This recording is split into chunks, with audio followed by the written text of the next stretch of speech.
Many people, including us, are worried about what it's like to travel in Vietnam. We were a little scared, honestly, to go there the first time.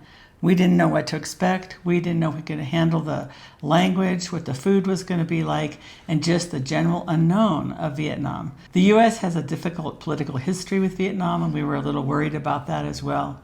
But stay with us. We're going to tell you about what we did find when we got to Vietnam. Hi, I'm Colleen. And I'm Sean. Welcome to Travel is for You, where we share traveling tips and knowledge that we have gained from years of international travel experience. So the first thing first, any country that you're going to visit, you need to check if there is a visa requirement. Vietnam has one. Vietnam does have a visa requirement, so you basically apply online and then you get an email and your visa is in it.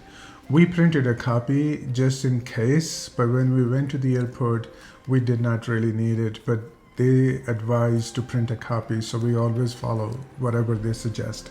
So online visa, you can get it literally months before you go.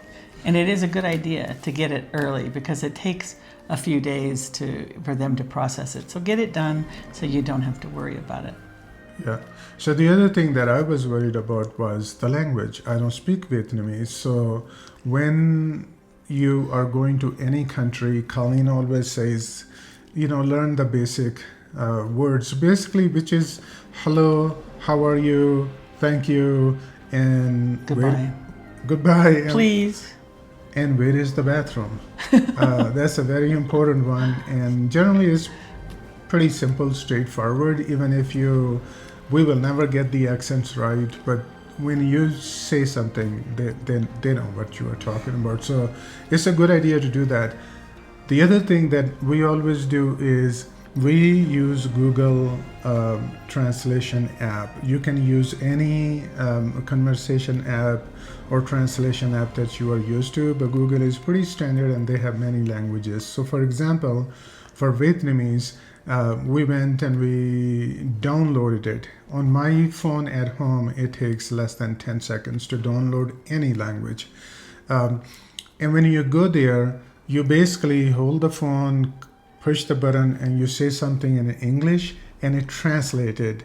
You can show your phone to the people, or there is a button that stands for a speaker, and you push that, and it will actually read that to the local people also. In Vietnamese, and that's really good in a cab, or in a Grab, because you can't have them reading or you don't really want them reading while you're driving down the road. Yeah, and if you want to ask a question to somebody in a taxi or in ride share, whichever you use, these translation apps, they really come in handy. And so talking about the translation apps, download them before you go. And I would suggest Google has this. I don't know if the other apps have this. You can actually download the language also. So it's a bit faster. And if you have a little bit sketchy internet, it will still work. You can use it offline. Yeah.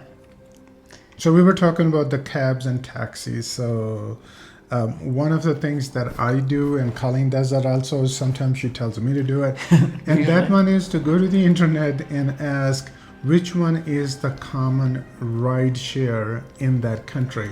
So in Vietnam, it was Grab. At least in Da Nang, where we were in Hanoi. Yes, and it could vary, so I would check. Yes. But yeah, yes. It was Grab, and that was easy. Yeah, so you download the app, you sign in, you put your own credit card inside, and that's it. It works just like Uber. If you're used to using Uber, any ride share is easy. If you don't use any ride share in the US, because sometimes many places we don't need them. We have cars, we drive.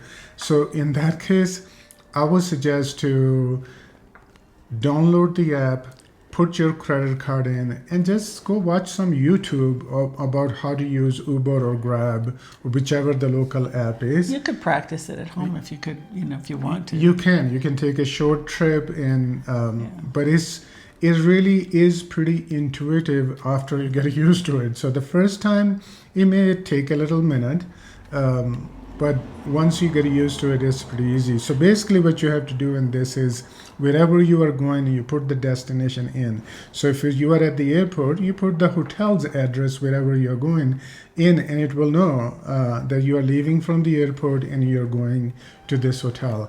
And then of course it gives you choices.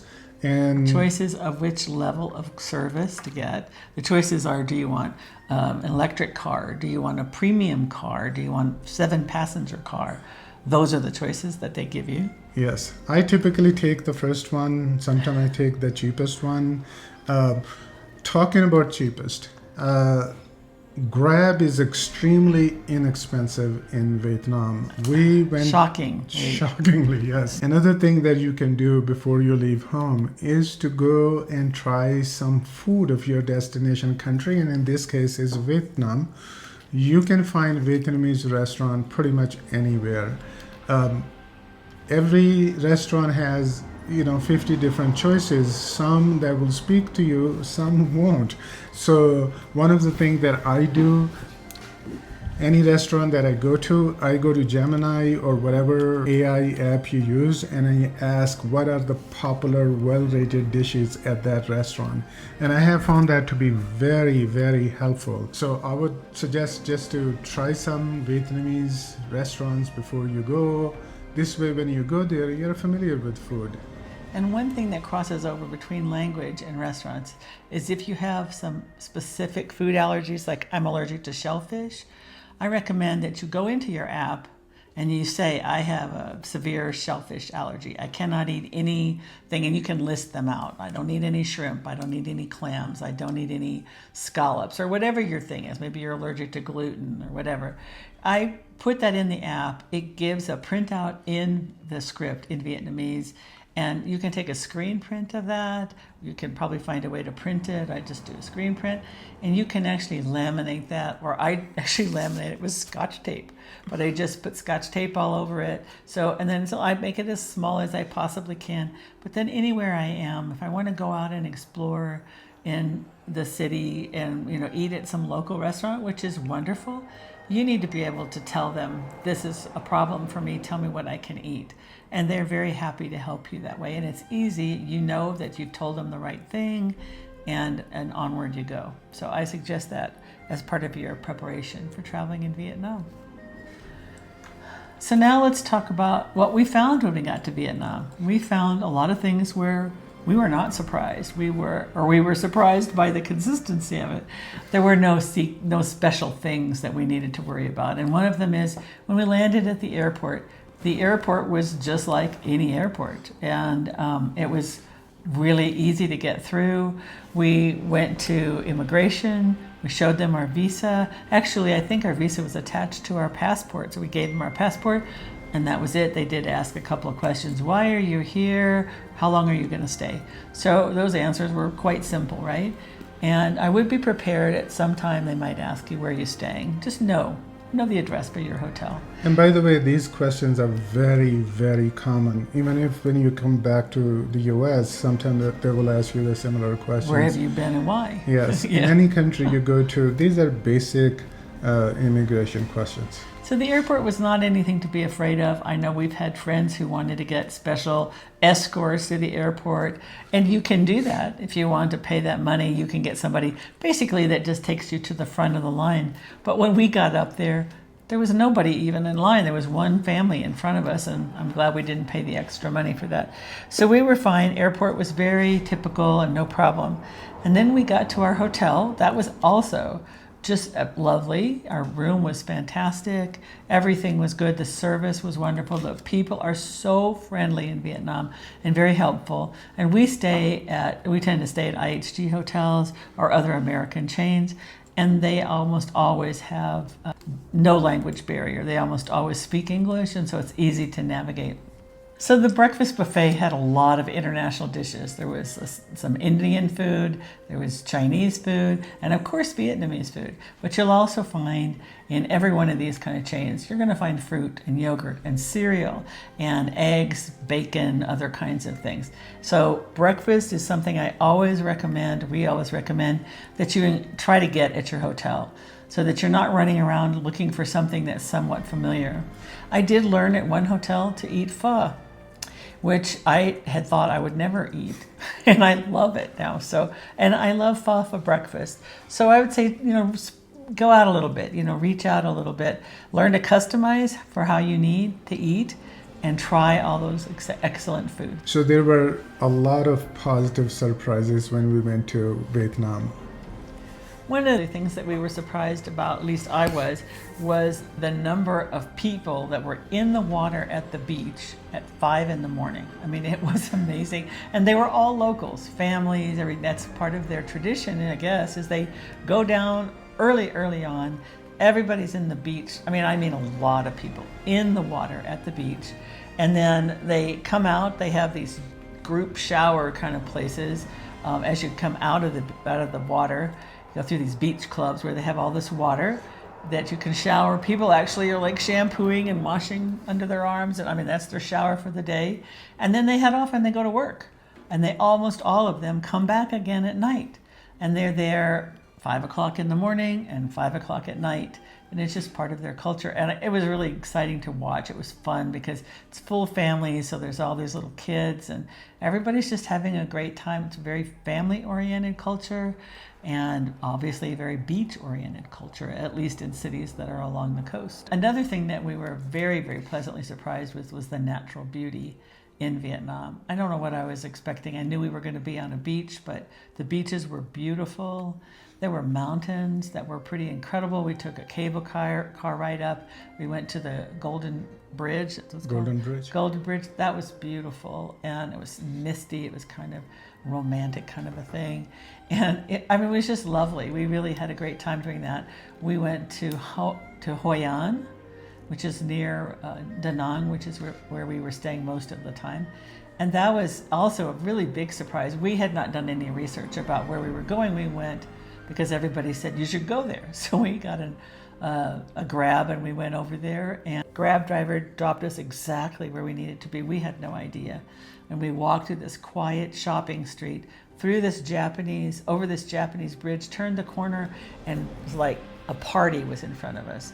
All these boats in the water with lanterns, the lights everywhere, so many people, everybody, eating at these outdoor restaurants. It was fantastic. We really enjoyed that. And we were very surprised, very pleasantly surprised by that. We also went to Halong Bay. Mm-hmm. And we took a cruise that was arranged by the concierge at our hotel in Hanoi. And we really loved that. I don't know exactly what I expected. I had seen pictures of it, but I think being there on the water, I would definitely recommend doing that. You just can relax. They did a really good job. They served lunch on board. Everybody on board was really friendly, and there were people from all over the world on that ship. And it was very pleasant. You can spend the night on some of the boats. They're like cruise ships where you can get a room and spend the night. We didn't have time for that. But I can imagine that would be a really good time too. It is a UNESCO World Heritage Site, so worth going to by all means.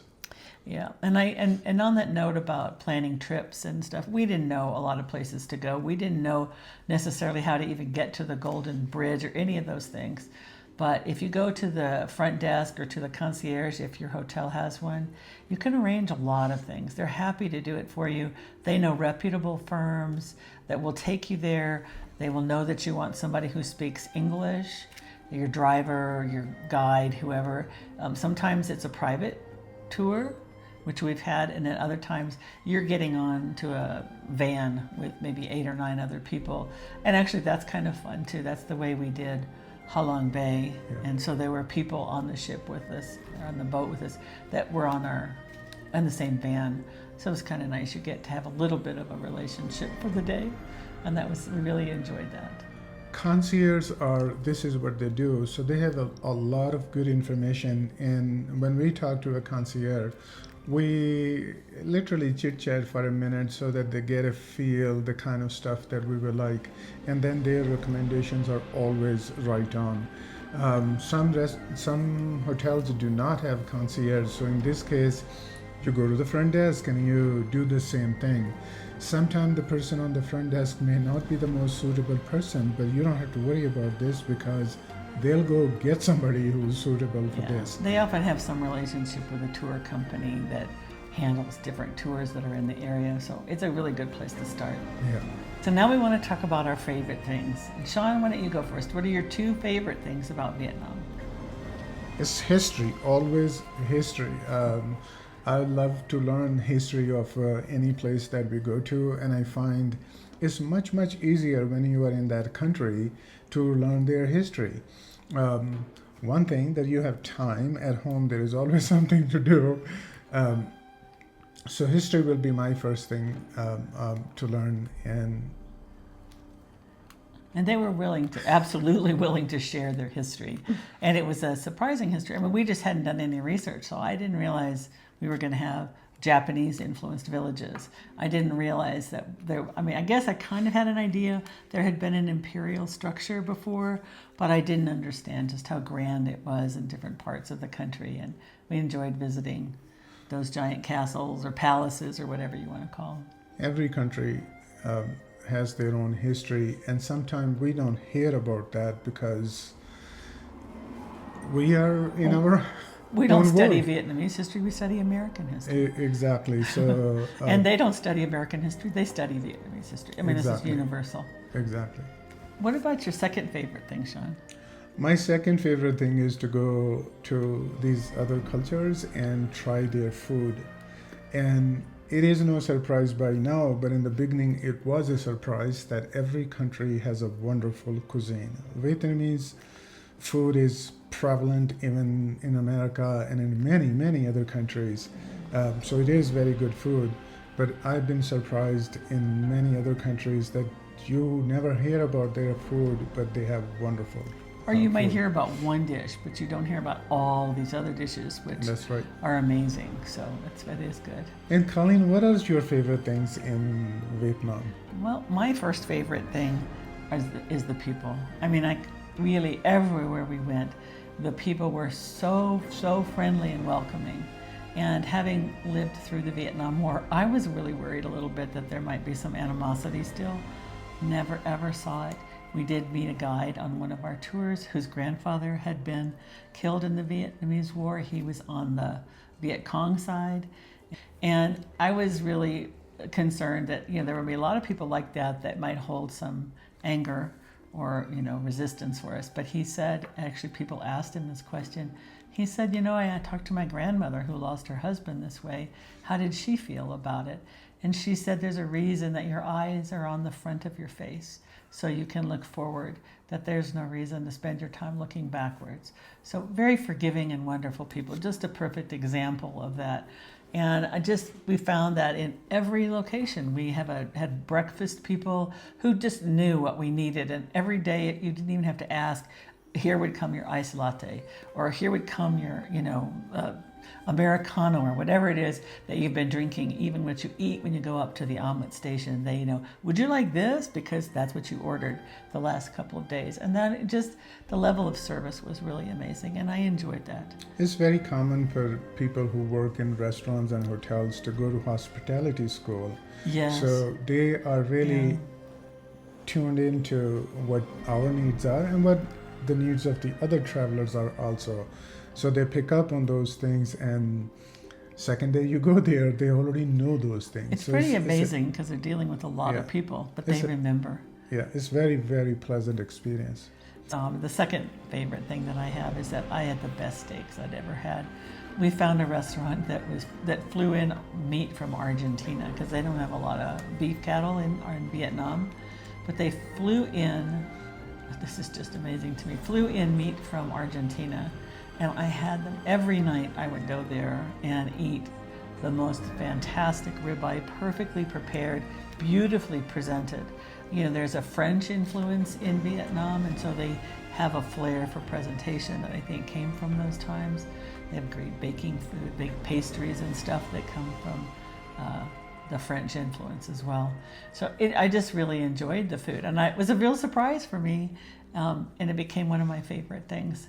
So we've just talked a lot about our surprises, our favorites, a few things that we were concerned about and how to prepare for those. And that is, do this the preparation work at home before you leave so that you're comfortable when you get there. And I would tell you, you will love Vietnam.